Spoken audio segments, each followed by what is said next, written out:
안녕하세요. 매일 새로운 사연을 전하는 읽어주는 사연 라디오입니다. 구독과 좋아요, 많은 공유 부탁드립니다. 오늘의 사연 시작하겠습니다. 안녕하세요. 결혼한 지 4년 차의 30대 여성이에요. 제가 원래 제 이야기를 잘하는 편이 아니다 보니 어떻게 시작해야 하나 싶은데 사실 오늘 친구랑 만나서 커피 한잔하며 수다 좀 떨려고 했는데 친구가 몸이 안 좋아 못 나오겠다고 하더라고요. 저는 이미 집에서 나왔는데 말이죠. 다시 들어가자니 모처럼 차려입고 나온 게 아깝기도 하고 그래서 집에서 조금 떨어진 곳에 있는 조용한 카페에 왔어요. 그리고 뭘 할까 고민하다 이렇게 익명의 힘을 빌려 얼마 전까지 어머님과 겪었던 갈등을 한번 적어볼까 해요. 지금은 어느 정도 상황이 정리되었긴 하지만요. 아무튼 가벼운 마음으로 들어주시면 감사하겠습니다. 이렇게 말하면 좀 철없게 들릴 것도 같은데 20대 때는 당연히 30대에는 결혼해 있을 줄 알았고 30이 넘은 직후에도 마음만 먹으면 금방이고 할 수 있을 줄 알았어요. 그런데 34이 넘어가고 주변을 둘러보니 어느새 대부분의 친구들은 다 결혼했고 심지어 아이도 한둘은 있는 거예요. 그리고 그제서야 제가 너무 안일했구나 싶으면서 그때부턴 빨리 결혼해야겠다는 마음으로 소개팅을 하기 시작했는데 인연을 만난다는 게 밀린 숙제하듯 몰아서 한다고 되는 일이 아니더라고요. 그래서 결국 1년 정도 지난 후에는 한마디로 에라 모르겠다 어떻게든 되겠지 하고 마음을 접으려고 했거든요. 그런데 딱 그 시기에 아는 언니가 자기 후배라며 한번 만나보라고 지금의 남편을 소개시켜주대요. 정말 괜찮은 사람이라고 자기를 한번 믿어보라며 말이죠. 그래서 마지막이다 생각하고 나간 자리였습니다. 그리고 참 웃긴 게 그때는 이미 제가 결혼에 대해서는 열정이랄까 그런 게 어느 정도 식은 상황이었다 보니 첫 만남인데도 불구하고 긴장이 된다거나 그런 게 없더라고요. 말도 술술 잘 나오고 그리고 남편이 말하길 자기도 원래 낯을 꾀가리는 성격이라 걱정이 많았는데 제가 너무 편하게 대해주니까 좋았다나요? 아무튼 첫 만남이 그렇게 된 거였고 이후로는 누가 먼저랄 것 없이 연락을 주고받다가 자연스럽게 연인 사이로 발전하게 되었죠. 둘 다 나이가 적지 않다 보니 확신이 있는데 못하러 시간을 끄냐며 알게 된 지 1년 3개월 만에 결혼도 했고요. 하지만 남편과의 결혼 생활은 생각만큼 쉽지만은 않았습니다. 그건 바로 끝도 없이 무언가를 바라시는 시부모님과 그런 시부모님께 딱 잘라 입장을 밝히지 못하는 남편의 우유부단한 성격 때문이었죠. 일단 저는 결혼 전에 시부모님하고는 딱 2번 만난 게 전부였어요. 그리고 그 2번마저도 처음 결혼 허락을 받기 위해 시댁에 인사를 드리러 갔던 날과 상견례 날이었다 보니 솔직히 시부모님이 어떤 분들인지 파악할 여유 따위는 없었거든요. 그런데 막상 식을 올리고 나니까 시부모님과 친정부모님은 왜 이렇게 다른 건지 사실 경제적인 부분이라던가 그런 것만 놓고 보자면 시댁이나 친정이나 큰 차이는 없었거든요. 그런데 예를 들어 식당에 간다고 하면 시부모님은 당연히 저희 부부가 산다고 생각하시는 반면 친정에서는 저희 자리 잡을 때까진 그래도 부모 그늘 아래 있다고 생각하라며 친정부모님이 먼저 내주시고 어디 장을 보러 가도 시부모님은 당연히 저희가 시부모님 몫까지 계산해줘야 한다고 생각하시는 반면 친정부모님은 그동안 먹고 싶었는데 비싸서 못 산 거 있음 지금 사라고 해주시고 솔직히 엄청 큰 단위의 돈이 오가는 건 아니었지만 그래도 그럴 때마다 얼마나 기분이 상하던지요. 하지만 이런 이유로 저와 어머님의 관계가 이렇게나 최악으로 치닫게 된 것은 아니에요. 결정적인 이유는 지난해 하나뿐인 제 동생이 이혼을 하게 되었는데 도대체 저와 어머님 그리고 제 동생의 이혼이 무슨 상관일까 싶으시죠? 저도 제 동생이 이혼 소식을 알려왔을 때만 하더라도 그 일이 저한테까지 여파가 있을 거라곤 상상도 못했는걸요. 일단 제 동생 이야기를 해보자면 제 동생은 저와 달리 결혼을 일찍 했어요. 혼전 임신 그런 건 아니었고 당시 4년째 만나던 제부 쪽 아버님 그러니까 사돈어른 건강이 안 좋아지면서 그쪽에서 하루빨리 식을 올렸으면 했거든요. 사실 어차피 결혼 이야기는 오가던 사이고 다만 때를 정하지 못하고 있던 커플이었기에 그게 큰 문제는 되지 않았고요.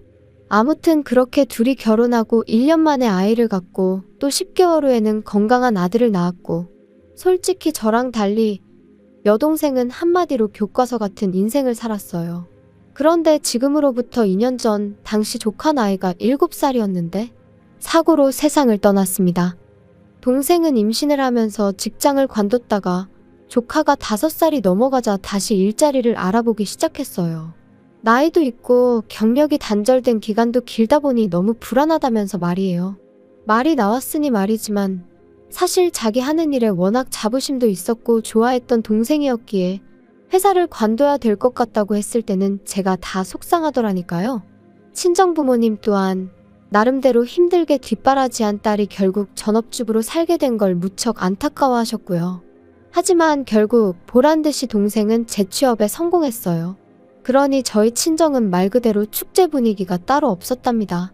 하지만 얼마 후 만났던 동생의 표정은 어쩐지 밝지만은 않더라고요. 그리고 나중에서야 말하길 사돈어른께서는 동생의 재취업을 무척이나 못마땅해 하셨다대요. 다시 직장에 들어가겠다 했을 때부터 결혼하고 아이를 낳고 했으면 이제 여자 김지영이 아니라 남자 박지훈의 아내이자 박준우의 엄마로만 살아야 한다면서 자꾸 내 인생이 어쩌고 그러면 안 된다고 그거 아주 못된 짓이라고 그러셨다나요? 상견례 때 배웠던 사돈어른의 이미지와는 너무나 상반되던 여동생의 말에 저도 저희 친정부모님도 크게 충격을 받았어요. 아무튼 그리고 이후로도 걸핏하면 그깟 몇 푼 벌어온다고 유세 떠느라 네 할 도리를 똑바로 못하면 가만 안 두겠다. 네 친정엄마한테 전화해서 너 데려가라 할 거다.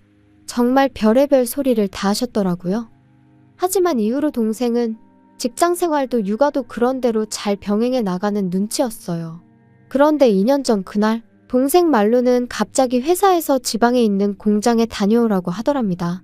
진행 중인 프로젝트에 차질이 생겼네 어쩌네 하면서 직접 현장에 가서 사진을 찍어오랬다나요.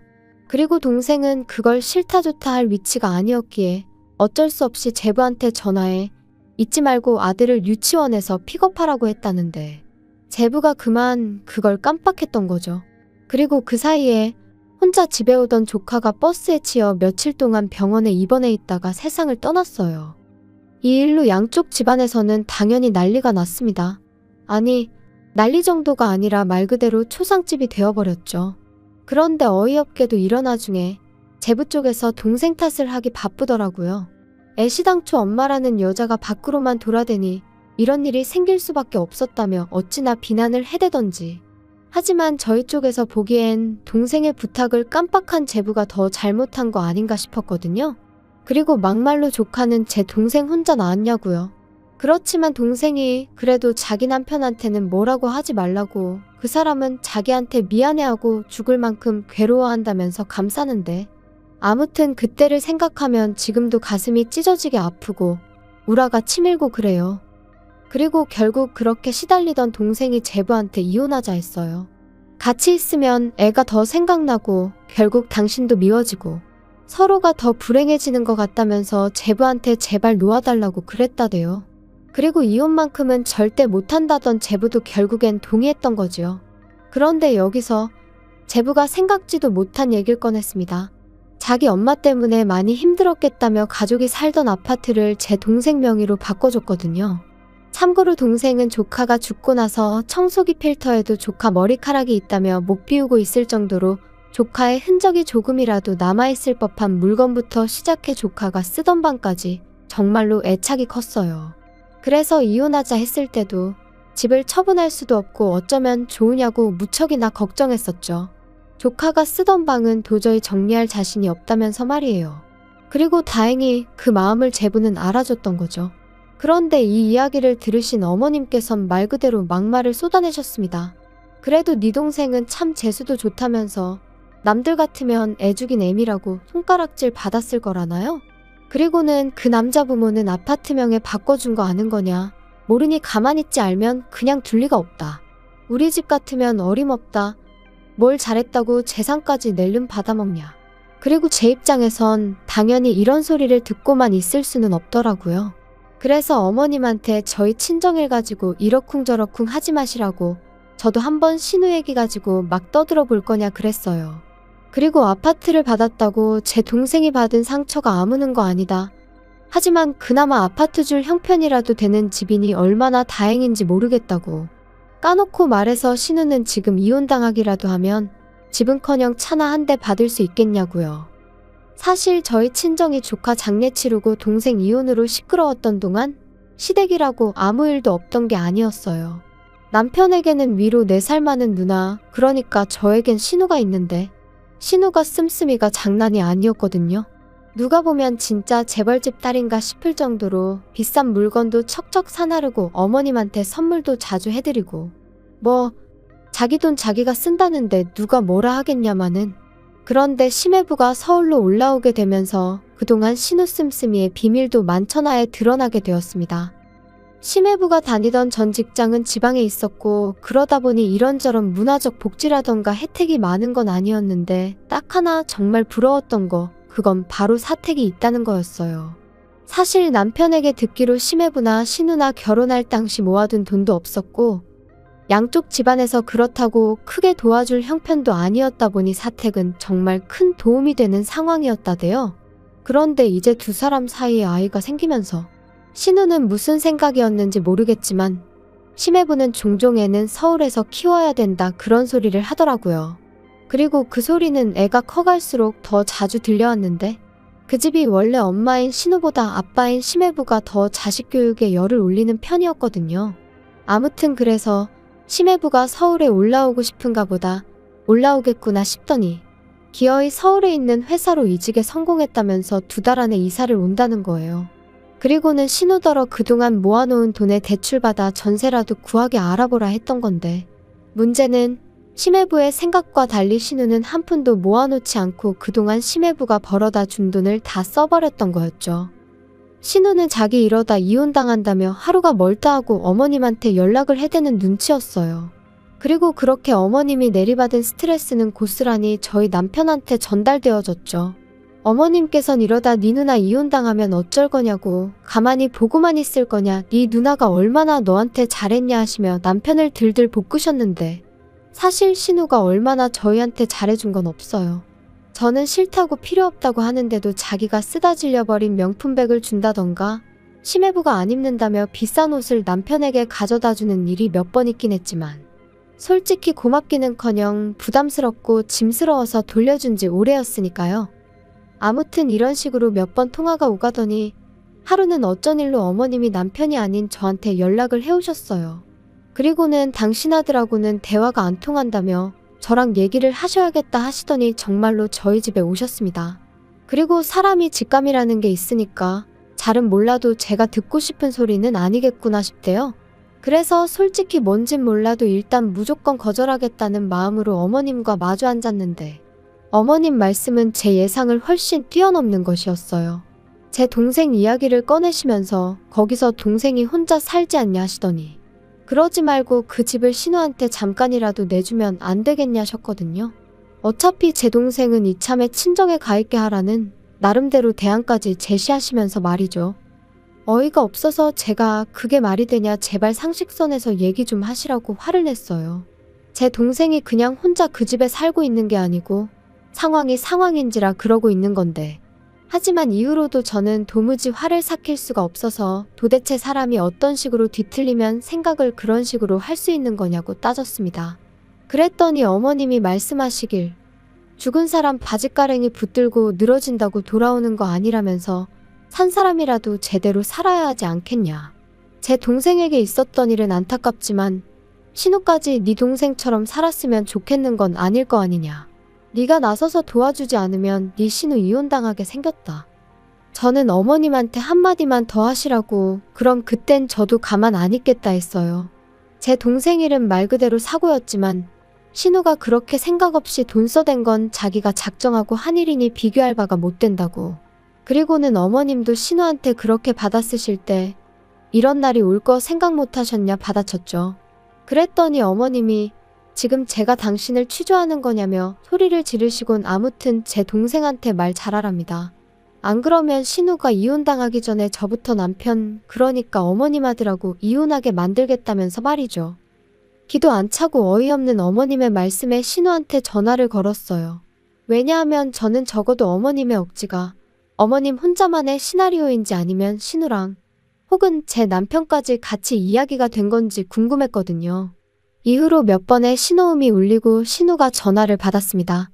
안부를 묻는다던가 떠본다던가 그러고 싶은 마음도 아니었기에 단도직입적으로 물었어요.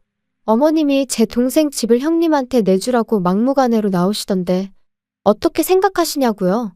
그랬더니 신우가 말 나왔으니 자기도 한마디 하겠다면서. 요즘 저출산이라고 뉴스에서 매일 나오는 거 알지? 그러니까 나처럼 애 키우는 사람들이 존중받는 사회가 되어야 돼. 더 좋은 환경에 있어야 되고 사회적인 배려가 필요하다니까? 그리고 우리 엄마나 내가 올케한테 바라는 것도 별거 없어.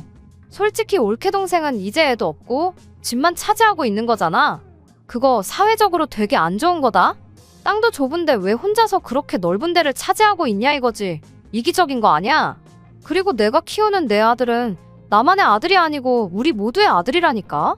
나중에 내 아들이 자라서 세금 내고 하면 그걸로 우리가 받아 쓰는 거니까.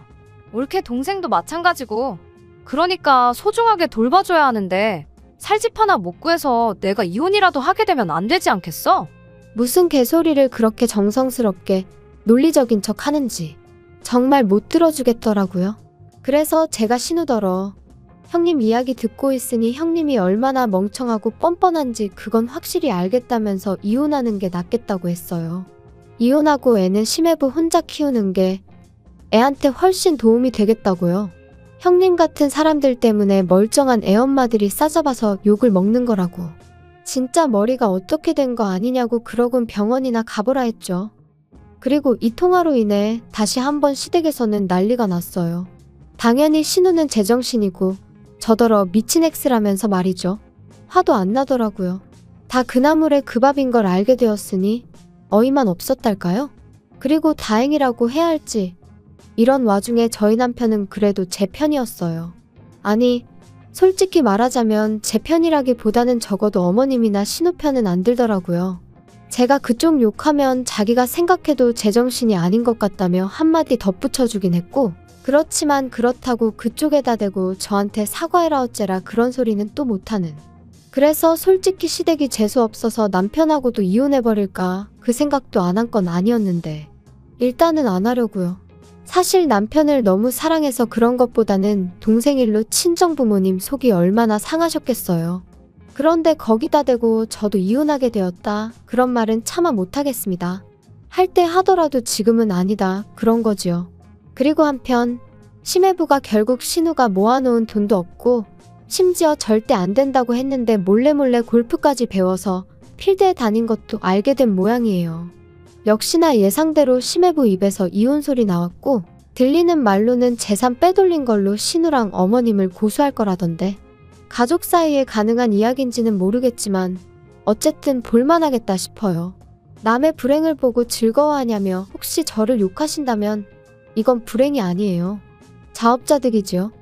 아무튼 지금 바라는 건 그저 아무쪼록 하루빨리 동생이 슬픔에서 벗어날 수 있었으면 좋겠다는 거예요. 그리고 남의 불행을 파헤치며 거기서 어떻게든 자기 입속을 차리려던 신우나 어머님한테는 어떤 식으로든 응당 대가를 치르게 될 거라는 말밖에는 할 말이 없네요. 물론 동생하고 신우를 보고 있자니 사람이 착하게 산다고 늘 좋은 일만 있는 것도 아니고 못되게 산다고 늘 안 좋은 일만 있는 것 같지도 않다는 거지만요.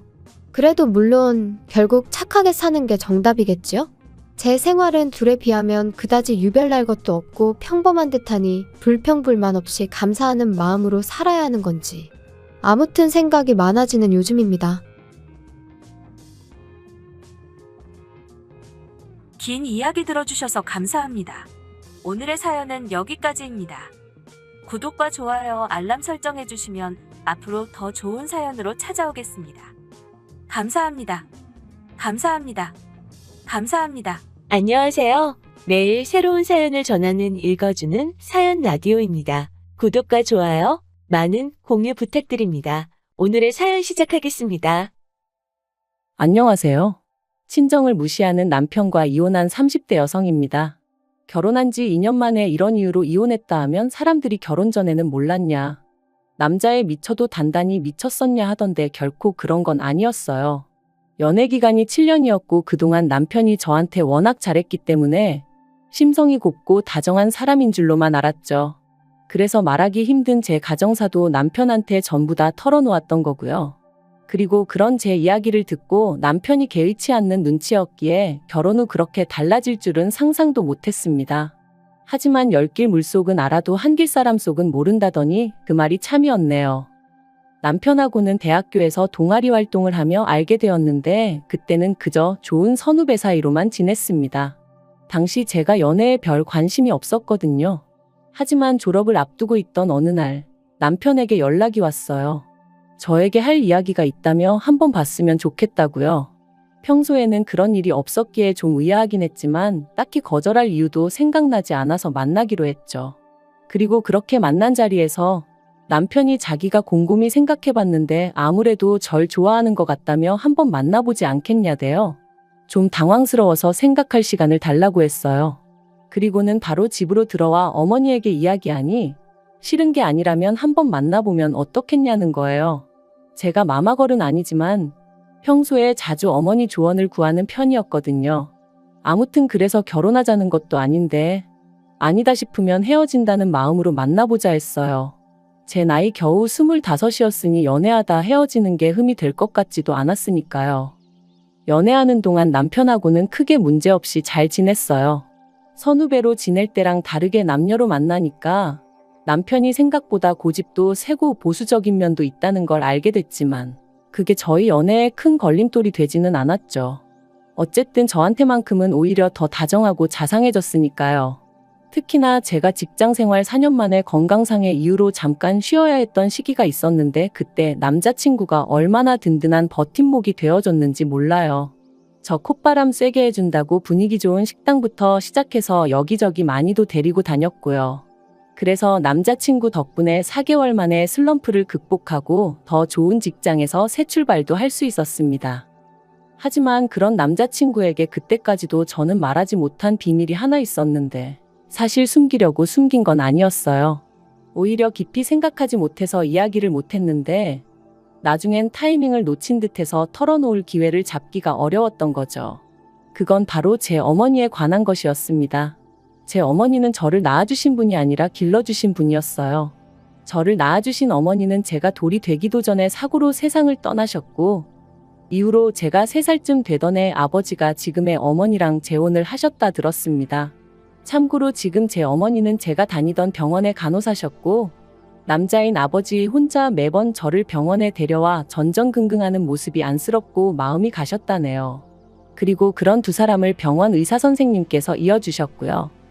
제 어머니가 말씀하시길 처음엔 당신도 아버지와 당신 사이에서 아이를 하나 갖고 싶으셨답니다. 하지만 어린 나이에도 불구하고 조금씩 어머니 눈치를 살피는 저를 보면서 저한테 동생이 생기는 게 저한테 정말 좋은 일일까 싶었고 결국 고민 끝에 저를 위해서 갖지 않기로 하셨다는 거예요. 저한테만 완전한 사랑을 주고 싶으셨다고요. 그리고 그런 사연을 알게 되었을 때 저는 진심으로 어머니께 감사할 수밖에 없었습니다. 실제로 저는 어머니가 제 친어머니가 아니라는 걸 중학교 2학년 사춘기로 예민하던 시기에 알게 되었는데 그럼에도 불구하고 그동안 어머니가 얼마나 저에게 잘해주셨었는지 서운한 기억은 하나도 떠오르지 않았거든요. 그래서 이후로도 어머니와 제 사이는 달라진 게 없었어요. 오히려 더 가까워졌죠. 하지만 이런 시시콜콜한 제 이야기를 남편에게는 하지 않았었어요.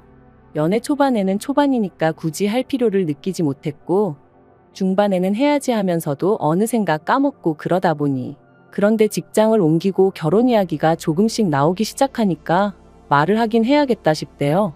그래서 제가 먼저 남편에게 우리 부모님을 소개하고 싶다고 했어요. 참고로 그때까지도 양가의 왕래는 한 적이 없었습니다. 남편이 진작부터 저를 시부모님께 인사시키고 싶어 하긴 했지만 그렇게 오가다가도 헤어지는 친구들을 몇몇 봤었고 그게 그렇게 좋아 보이진 않았거든요. 그래서 매번 정중히 거절하곤 했었죠. 그런데 그러던 제가 먼저 남편에게 저희 부모님과 만나보겠냐 하니 남편은 뜻밖이다 싶으면서도 기뻐하는 눈치였어요. 남편이 처음 저희 집에 왔던 날 어머니께서 정말 상다리가 부러질 만큼 근사한 한상을 차려주셨습니다. 그리고 남편도 그런 상차림을 보고는 입이 떡 벌어져서 벌써부터 사랑받는 사위가 된 것 같다며 너스레를 떨더라고요. 이후로 식사 내내 화기애애한 분위기가 이어졌지요. 그런데 식사가 끝나갈 무렵 남편이 먼저 저를 보고 저희 부모님을 한 번 보고 그러더니 하는 말이 저는 도대체 누굴 닮은 거냐대요. 제 얼굴에서 저희 부모님하고 닮은 구석을 찾을 수가 없다면서. 그리고 그 순간 느낌상 남편은 웃자고 하는 얘기 같았는데 잠깐의 정적이 흘렀습니다. 그래서 제가 남편더러 나는 돌아가신 어머니를 닮았다고 덤덤하게 말했어요. 그랬더니 남편이 순간 무슨 뜻이냐는 표정으로 절 보길래 지금 앞에 앉아 계신 어머니는 나를 3살 때부터 키워주신 어머니라고 털어놓았죠. 그리고 속상하게도 저희 어머니께선 당신이 무슨 죄를 지은 것도 아닌데 고개를 푹 숙이시곤. 그때를 생각하면 지금도 괜히 가슴 한켠이 욱신욱신거립니다. 사실 남편이 어떤 반응을 보일지 매번 이 순간을 상상할 때마다 조마조마했어요.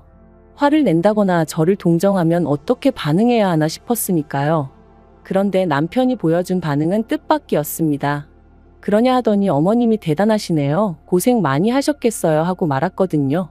그리고는 저더러 사랑을 많이 받고 자랐나 보다고 전혀 몰랐다고 그러는데 왜인지 저도 어머니도 어느새 울고 있었네요. 그러자 아버지도 남편도 왜 우냐며 자기가 뭐 실수했냐 하고 아무튼 결국 분위기는 괜찮게 마무리되었어요.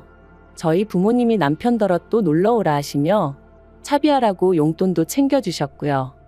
그리고 이후로 결혼식까지 모든 게 착착 진행되어 갔습니다. 양가에서 별다른 잡음 없이 저희 의견을 존중해 주셔서